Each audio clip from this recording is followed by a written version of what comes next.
Good morning all of you.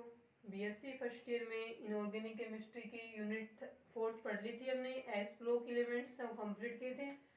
उससे पहले unit 3 है वो रहेगी केमिकल बॉन्डिंग सेकंड आयनिक सॉलिड्स। यानी केमिकल बॉन्डिंग फर्स्ट में था कोवलेंट बॉन्ड या कोवलेंट कंपाउंड्स, वो यूनिट सेकंड का पार्ट था, वो हमने पढ़ लिया था। यूनिट 3 में रहेगा केमिकल बॉन्डिंग सेकंड और chemical bonding third. Chemical bonding second में तो हम पढ़ेंगे आयनिक सॉलिड्स, आयनिक ठोस, और केमिकल बॉन्डिंग थर्ड में हम पढ़ेंगे जैसे वीक इंटरेक्शन होती है, जैसे हाइड्रोजन बॉन्ड होता है, वान डेर वाल्स बॉन्ड होता है, ये दोनों हम पढ़ेंगे आयनिक बॉन्डिंग थर्ड में। तो आज यूनिट 3 का पार्ट फर्स्ट है केमिकल बॉन्डिंग सेकंड, और उसमें हम पढ़ेंगे आयनिक सॉलिड्स को। तो सबसे पहले फर्स्ट टॉपिक है इस यूनिट का अपना आयनिक स्ट्रक्चर, यानी कि विभिन्न प्रकार के जो आयनिक सॉलिड हैं वो किस प्रकार की आयनिक स्ट्रक्चर है वो यहाँ पे बनाते हैं, ये हम पढ़ेंगे आज। आयनिक सॉलिड्स का मतलब है कि उसमें जो भी कंपोनेंट्स प्रेजेंट होंगे सॉलिड में वो किसके रूप में रहेंगे, आयंस के रूप में रहेंगे, और उनके बीच का जो बॉन्ड बनेगा वो कौन सा रहेगा, आयनिक बॉन्ड है यहाँ पे वो बनेगा। तो आयनिक बॉन्ड बनेगा यहाँ पे, और इनके अंदर क्या रहेगा, आयंस के रूप में इनके कॉन्स्टिट्यूंट या अवयव है वो प्रेजेंट होते हैं। पार्टिकल्स वो किसके रूप में प्रेजेंट रहेंगे इनके अंदर, आयनों के रूप में। तो आयनिक स्ट्रक्चर में हम सबसे पहले देखेंगे structure of NaCl। Ionic structure है उसमें फर्स्ट देखेंगे हम स्ट्रक्चर ऑफ NaCl। तो सोडियम क्लोराइड है वो एक आयनिक सॉलिड है, आयनिक कंपाउंड्स है।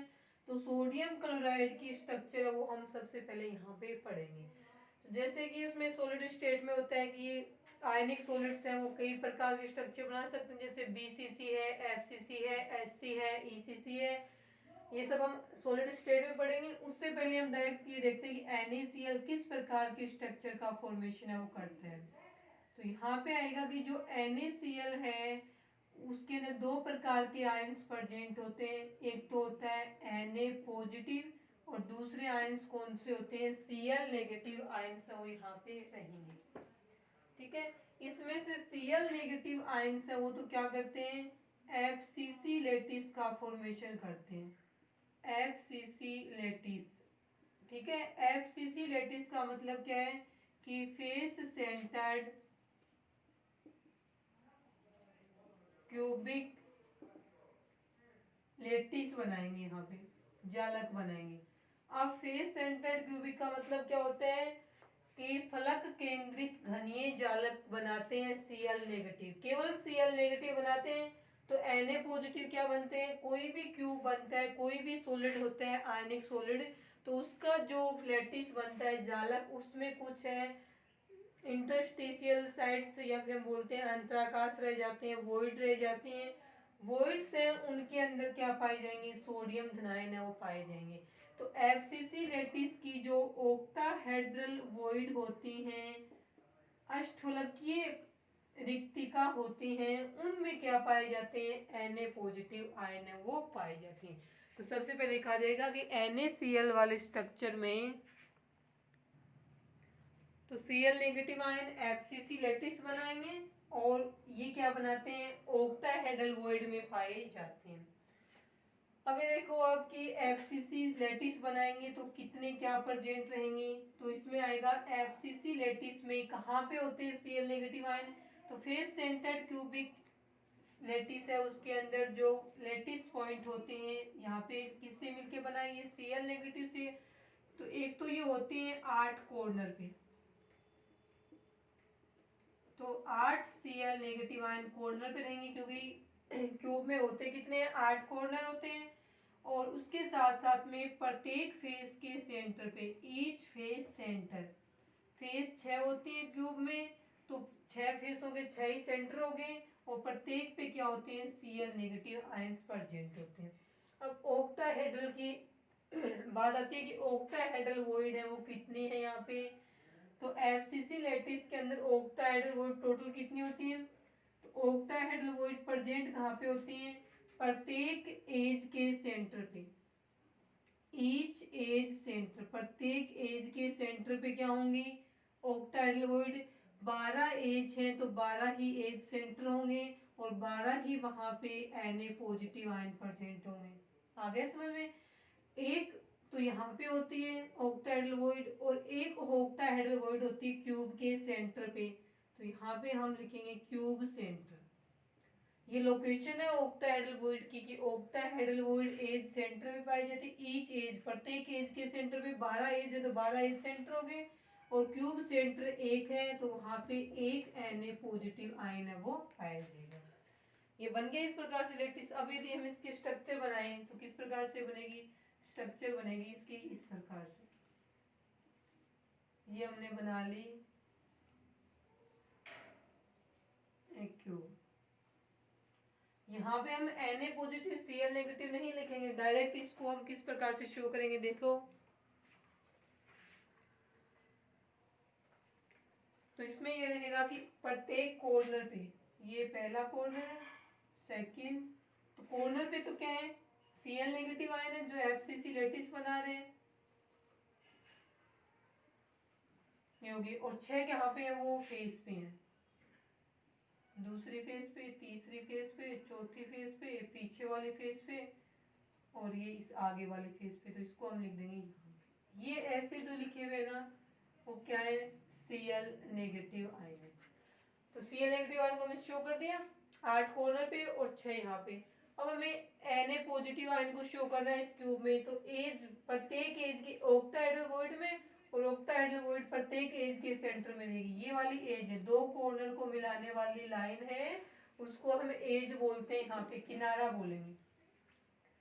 तो इस एज का सेंटर ये रहेगा, second, third, fourth, fifth, sixth, 7, 8, 9, 10, 11 और 12, ये सारे के सारे क्या है, ऑक्टाहेड्रल वॉइड है, और इनमें सभी जगह पे क्या प्रेजेंट है, Na पॉजिटिव आयन।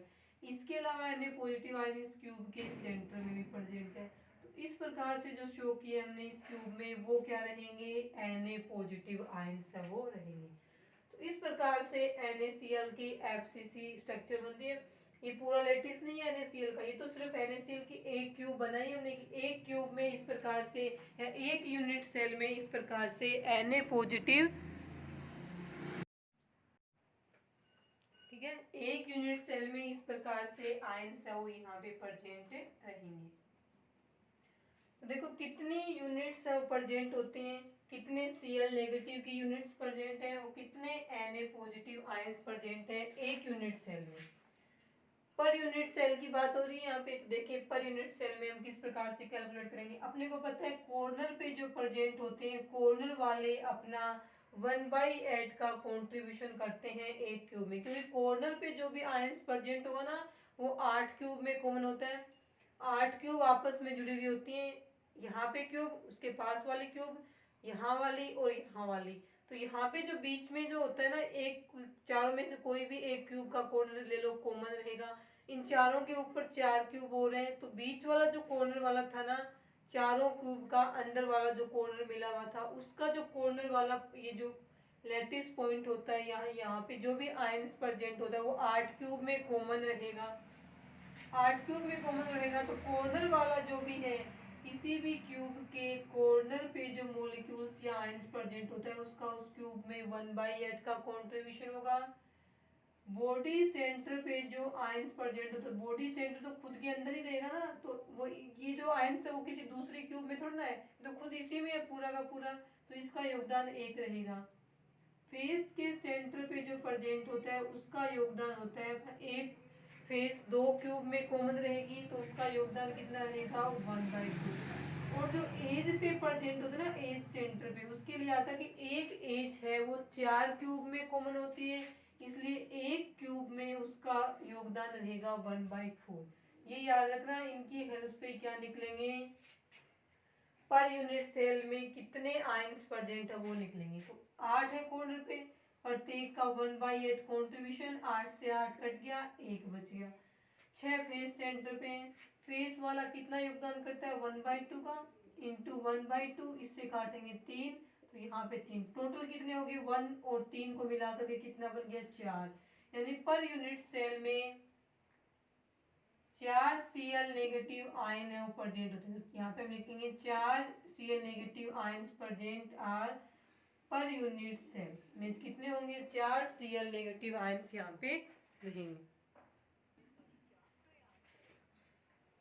ठीक है, तो पर यूनिट सेल कितने होंगे, 4 Cl नेगेटिव आयन होंगे। इसी प्रकार से हम ज्ञात करें कितने सोडियम आयन प्रेजेंट है पर यूनिट सेल में। तो सोडियम आयन की बात करें तो देखिए इसमें क्या रहेगा, एज पे 12 सोडियम आयन एज के सेंटर पे है, और एज वाला कितना कंट्रीब्यूशन करता है एक क्यूब में 1/4 का। तो एज वाले के लिए हम लिखेंगे 12 × 1/4, 4 से इसको काटेंगे आ गया 3। एक प्रेजेंट है बॉडी सेंटर में, बॉडी सेंटर वाला अपना पूरा योगदान पूरा कंट्रीब्यूशन उसी क्यूब में करता है। तो बॉडी सेंटर वाले के कारण ये तो रहेगा एज सेंटर वाले के कारण, और बॉडी सेंटर वाले के कारण 1 × 1 = एक ही है ना बॉडी सेंटर में, तो 1, दोनों को मिलाकर के कितना आ गया 4। यानी इस NaCl के स्ट्रक्चर में 4 सोडियम आयन है वो पर यूनिट सेल में प्रेजेंट होते हैं। तो यदि आपसे पूछ जाए कि पर यूनिट NaCl के स्ट्रक्चर में पर यूनिट सेल में कितने Na पॉजिटिव और कितने Cl नेगेटिव आयन रहेंगे, तो यहाँ पे हम लिखेंगे 4 सोडियम आयन और 4 Cl नेगेटिव आयन है वो NaCl के स्ट्रक्चर में पर यूनिट सेल में प्रेजेंट होते हैं। तो ये रहेगी इसमें NaCl की आयनिक स्ट्रक्चर।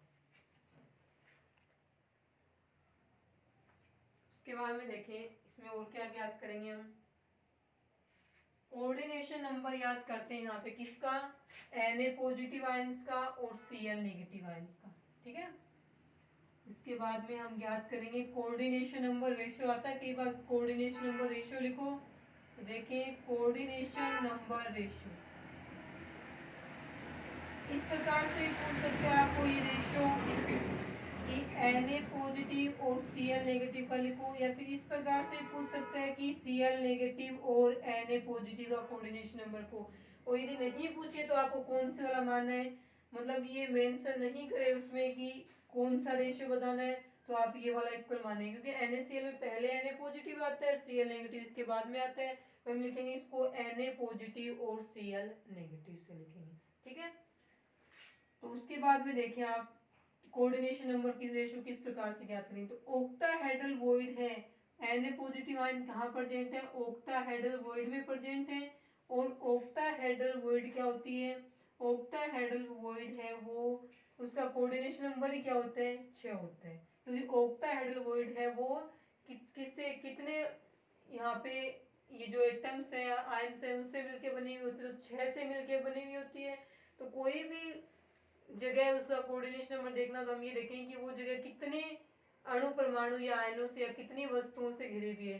तो जब आगे पढ़ेंगे हम ऑक्टाहेड्रल वॉइड टेट्राहेड्रल वॉइड, तो ऑक्टाहेड्रल वॉइड है वो 6 आयनों से घिरी हुई होती है।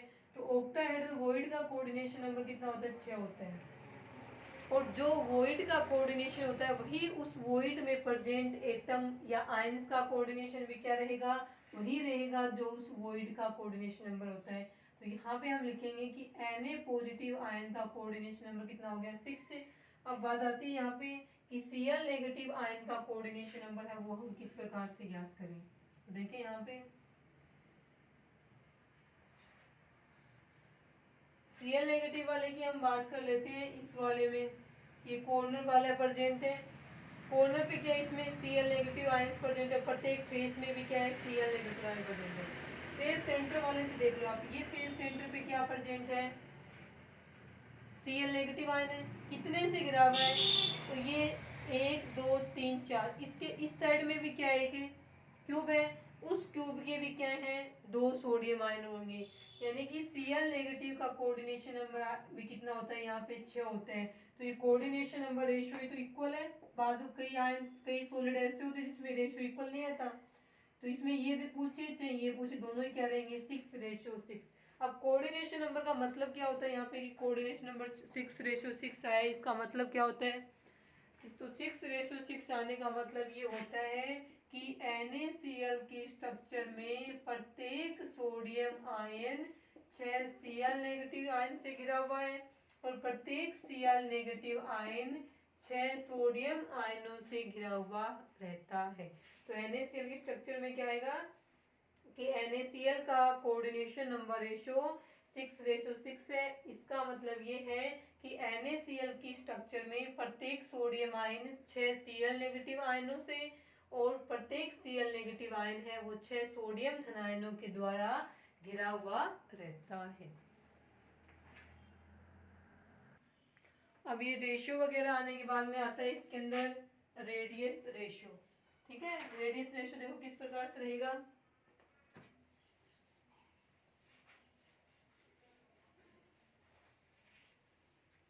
देखिए NaCl का रेडियस रेशियो, तो रेडियस रेशियो वैसे होता क्या है, तो रेडियस रेशियो में आएगा कि ऋणायन की त्रिज्या और धनायन की त्रिज्या का अनुपात क्या होता है, रेडियस रेशियो कहलाता है।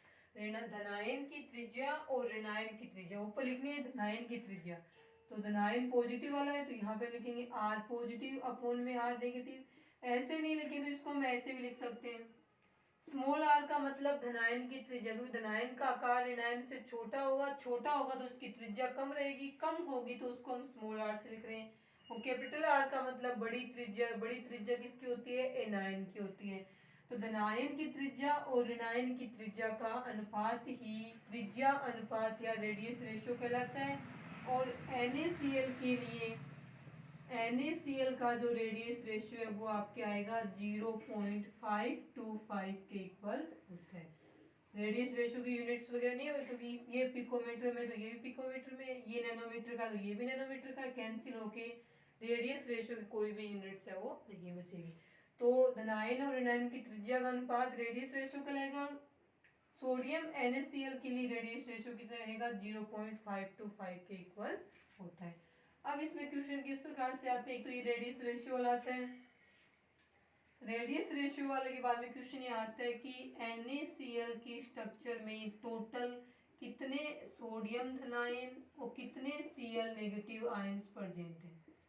NaCl की स्ट्रक्चर में कुछ नहीं लिखा, सीधे ये लिखा है कि टोटल कितने सोडियम आयन है, टोटल कितने Cl नेगेटिव आयन। प्रति कोशिका per unit cell Na positive Cl negative नहीं पूछे, सीधा ये पूछा है कि NaCl के स्ट्रक्चर में Na पॉजिटिव और Cl नेगेटिव आयन्स हैं वो कितनी कितनी संख्या में उपस्थित हैं। तो Na पॉजिटिव में देखो, Na पॉजिटिव कहाँ कहाँ पे प्रेजेंट था, ऑक्टाइडलोइड में।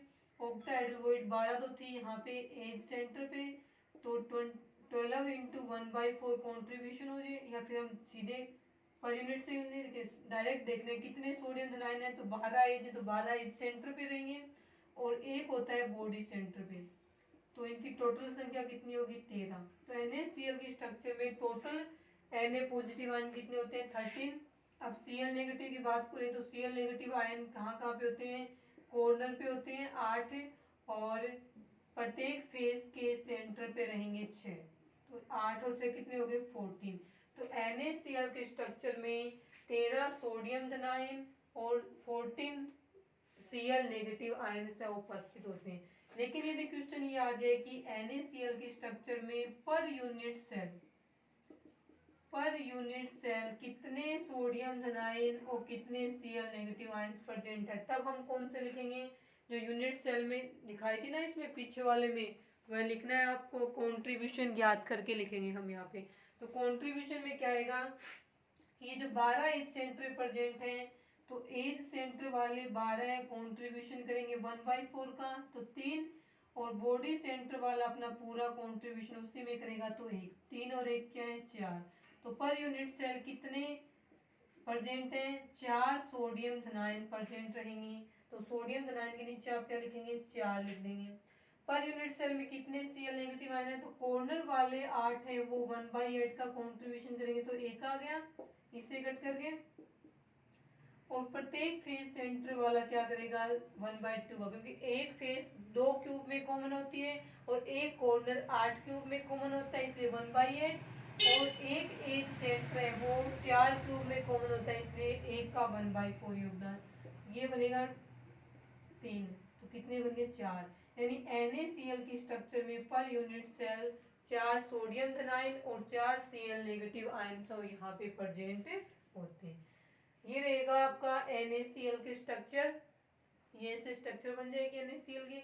इसके बाद में जो सेकंड आपका सॉलिड कौन सा भी रहेगा, CaCl सीजियम क्लोराइड देख लेंगे या पोटेशियम क्लोराइड देख लेंगे, ये हम पढ़ेंगे कल की क्लास में। आज के लिए इतना ही।